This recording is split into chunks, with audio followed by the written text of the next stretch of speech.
10 साल की कहानी है? जी नहीं। ये 10 दिन की कहानी है? जी नहीं।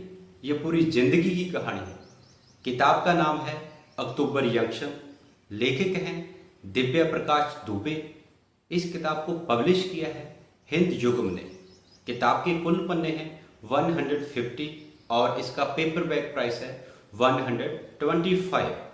मेरा नाम परमजीत और आपका रीड टुगेदर चैनल पे स्वागत करता हूं। अगर आपने ये चैनल सब्सक्राइब नहीं किया तो ये नेक काम आप जल्दी करें और साथ में ही बेल आइकॉन पर बटन को भी प्रेस करें ताकि आपको जो इस चैनल की नेक्स्ट अपडेट है वो आपको आसानी से मिल सके। आपकी जानकारी के लिए बता दूं कि इस किताब का मैं रिव्यू नहीं करने वाला, इस किताब की मैं समरी कर रहा हूँ। तो समरी भी अलग तरीके से होगी कि अब मैं इस स्क्रीन से गायब हो जाऊंगा और सिर्फ मेरी आपको आवाज़ सुनेंगी और साथ में कुछ आपको पिक्स दिखेंगी। उसका कारण ये है कि जो मैं कहानी सुनाऊंगा आप उस चीज़ को फील करो और आप उसकी कल्पना आपको खुद करो, क्योंकि अगर वीडियो आपके सामने चल रही होती है तो आपकी जो कल्पना शक्ति है वो उतनी काम नहीं करती। तो समरी में मैं चाहता हूं कि आप सिर्फ मेरी आवाज़ सुने और उस चीज़ को फील करें बिल्कुल। तो आओ कहानी शुरू करते हैं। कहानी शुरू होती है अक्टूबर 2010 बनारस से। पिजेरिया कैफे में भीड़ ज़्यादा होने के कारण दो अनजान एक टेबल पर साथ में बैठ जाते हैं। सुदीप की उम्र है करीब 25 साल और चित्रा की उम्र है 26-27 साल। चित्रा का बनारस आने का कारण था कि वह अपनी कहानी पूरी नहीं कर पा रही थी और सुदीप एक दोस्त की शादी में आया था। चित्रा ने जब अनजान व्यक्ति को गौर से देखा तो उसे पता चला कि ये तो सुदीप है जिसकी एक बड़ी कंपनी है। दोनों इधर उधर की बातें करते हैं और अगले दिन मिलकर बनारस घूमते हैं। चित्रा ने लेखक मुराकामी की किताब Kafka on the shore Sudeep को गिफ्ट की और जाते समय किताब छीनकर उस पर अगली मुलाकात की डेट 10 अक्टूबर लिख दी। अगले 9 साल तक चित्रा एक बड़ी लेखक बन जाती है। वह इसी बीच कई बार टूट गई होती है। कारण सिर्फ एक होता है कि उसकी किताब पब्लिश नहीं होती। सुदीप के साथ हर साल में सिर्फ 10 अक्टूबर को मुलाकात होती है। सुदीप बार बार उसे हौसला देता है कि वह एक दिन बड़ी लेखिका बनेगी। जब चित्रा की पहली किताब प्रकाशित होती है वह किताब फ्लॉप हो जाती है, जिससे वह फिर टूट जाती है। फिर दूसरी किताब से उसको वह शोहरत हासिल हो जाती है जिसे वह पाना चाहती थी। अब उसका मुकाबला सिर्फ सूरभी नाम की लेखिका से होता है, क्योंकि वह बिना किसी मार्केटिंग से प्रसिद्ध हो रही है। अगर चित्रा की 30 लाख कॉपीज बिकती हैं तो सूरभी नाम की लेखिका की 20 लाख कॉपीज बिक जाती हैं, जिससे चित्रा परेशान रहती है। दूसरी तरफ सुदीप, जिसने 12वीं के बाद पढ़ाई छोड़ दी थी, उसका पिता एक स्कूल में प्रिंसिपल था जो सुदीप के इस फैसले से काफी निराश था।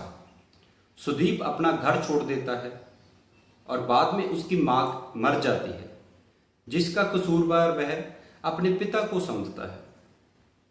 सुदीप को शेयर मार्केटिंग की काफी जानकारी होती है। वह दोस्तों से पैसे उधार लेकर उसमें पैसे लगाता रहता है। एक दिन वह बहुत अमीर हो जाता है, पर शेयर मार्केटिंग के डाउन जाने से उसका काफी नुकसान हो जाता है। बाद में वह एक कंपनी खोलता है, बुक माई ट्रिप। उसका सपना होता है कि वह इस कंपनी को इंडिया की नंबर 1 कंपनी बनाएगा। इसके लिए वह बहुत मेहनत करता है। कंपनी में पार्टनर अभिजात होता है जो उसका अच्छा दोस्त भी होता है। कंपनी की बिजनेस हेड सुनैना सुदीप की गर्लफ्रेंड होती है। जब कंपनी में कई और पार्टनर आ जाते हैं तब अभिजात और सुनैना मिलकर सुदीप को कंपनी से निकाल देते हैं। वह दोनों बाद में शादी भी कर लेते हैं। सुदीप कंपनी पर मुकदमा कर देता है, जिसका परिणाम उसके पक्ष में निकलता है। सुदीप को 310 करोड़ मिलते हैं, जिसमें वह 40% अपने उन कर्मचारियों को देता है जिन्होंने ये कंपनी खड़ी करने में मेहनत की थी।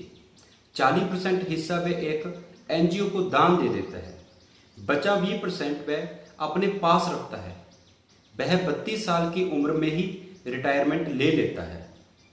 अब कुछ सवाल आपके जहन में आ रहे होंगे कि चित्रा और सुदीप का क्या रिश्ता है, ये सूरबी कौन है, सुदीप ने इतनी जल्दी रिटायरमेंट क्यों ले ली। चलो अब किताब के अंत की तरफ बढ़ते हैं। सुदीप का सपना था बुक माई ट्रिप को नंबर 1 कंपनी बनाना, पर उनके धोखे के कारण वह सपना टूट जाता है। वह इतनी शोहरत हासिल कर चुका होता है कि अब उसको अपनी जिंदगी में शांति चाहिए होती है। वह अकेला गुमनाम जीना चाहता है। वह रिटायरमेंट के बाद रोड ट्रिप पे निकल जाता है। वह अनजान बनकर भारत का कोना कोना घूम लेता है। जब सुदीप और चित्रा मणिकर्णिका घाट देखते हैं, वहां सामने दीवार पर कबीरदास की एक पंक्ति लिखी होती है, माया मरीना मन मरा, माया मरीना मन मरा, मर मर गए शरीर। इसको पढ़ने के बाद सुदीप के अंदर का कुछ हिस्सा पिघल जाता है। वह जोर से चित्रा का हाथ पकड़ता है।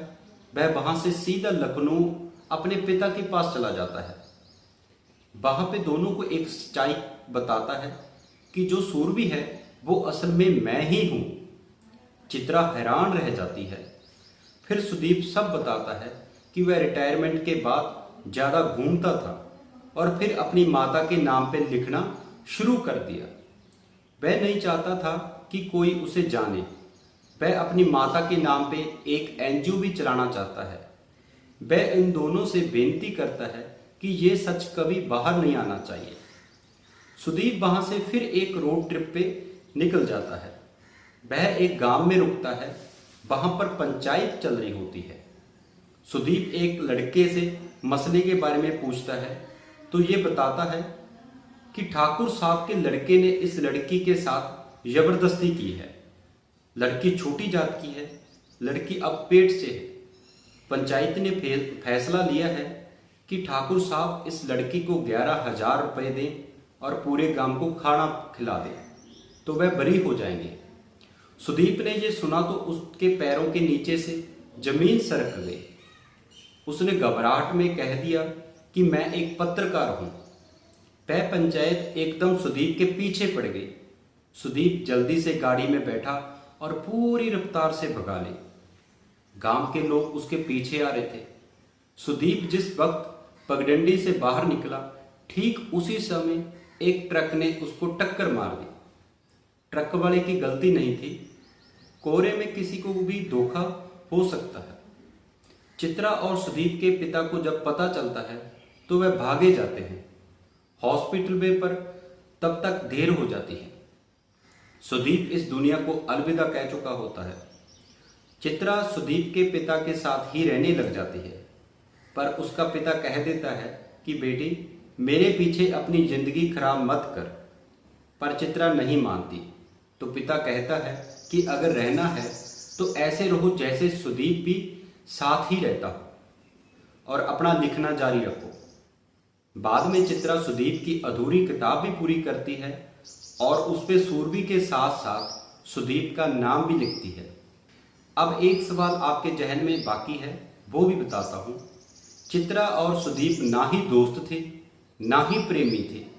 यह कहानी अगर केवल दोस्ती की होती तो वे ऐसे बार बार मिलते ही नहीं, और अगर ये कहानी प्यार की होती तो ये दुनिया की सबसे बोरिंग कहानी होती, क्योंकि वह साल में सिर्फ एक दिन मिलते थे।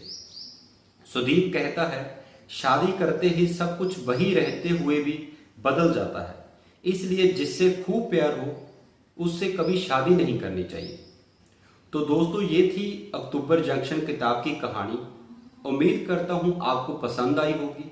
अपना कीमती फीडबैक जरूर देना, और अगर चैनल सब्सक्राइब नहीं किया तो जरूर करना। मिलते हैं जल्द ही नई किताब के साथ। जिंदगी जिंदाबाद।